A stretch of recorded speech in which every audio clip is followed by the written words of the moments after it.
Mé jméno je Roman Menšík, je mi 29 let, pocházím odsud z tohohle krásného města Přerova, kde jsem i odstartoval vlastně svoji kariéru. Ale ve 14 letech už jsem se vydal pryč hrát vlastně nejvyšší soutěž, jak juniorskou, tak i dorosteneckou, nejdříve do Prostějova, potom do Zlína. Ve Zlíně jsem potom i začal hrát za první mužský tým, druhou nejvyšší soutěž v České republice. A pak bohužel to skončilo neslavně tím zraněním, o kterém se budeme dál bavit.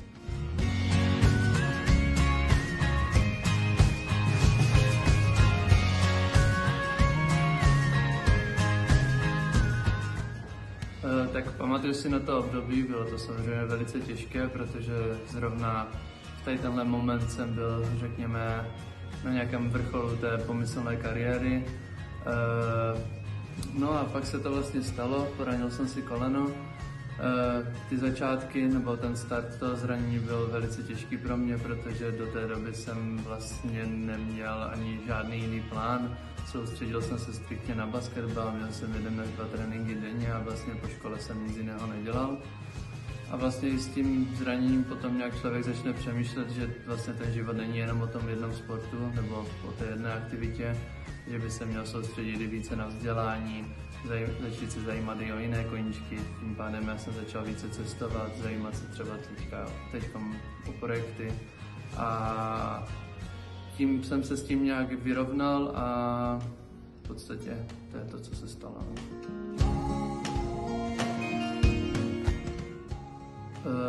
Znamená to samozřejmě pro mě stále mnoho, i když už jsem vlastně po 2 vážných poraněních kolene, tak stále nějakým způsobem aktivně sportuji, stále se snažím udržovat, stále si myslím, že je to důležité ke zdraví a ať už ten sport třeba někdy není aktivně, tak ho stále sleduji každým dnem a stále mě naplňuje jako dřív.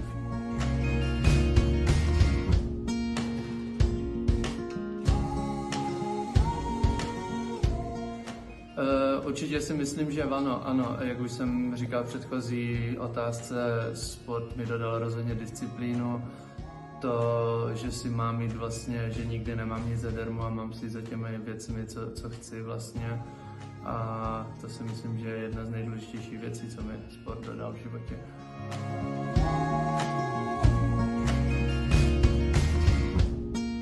S poslední otázkou samozřejmě taktéž souhlasím. Myslím si, že dnešní generace dětí rozhodně není tak, jak to bylo u našich rodičů. Děti jsou daleko více závislé na sociálních sítích, daleko více závislé vlastně na různých počítačových hrách. A ten sport si myslím, že by ty děti měl více utužovat, měly by se více snažit. Já když si pamatuju na mé dětství, vlastně třeba v tělocviku, kdy půlka dětí pokaždé necvičila, protože si vymýšlela různé zranění a nechtěla se spotit.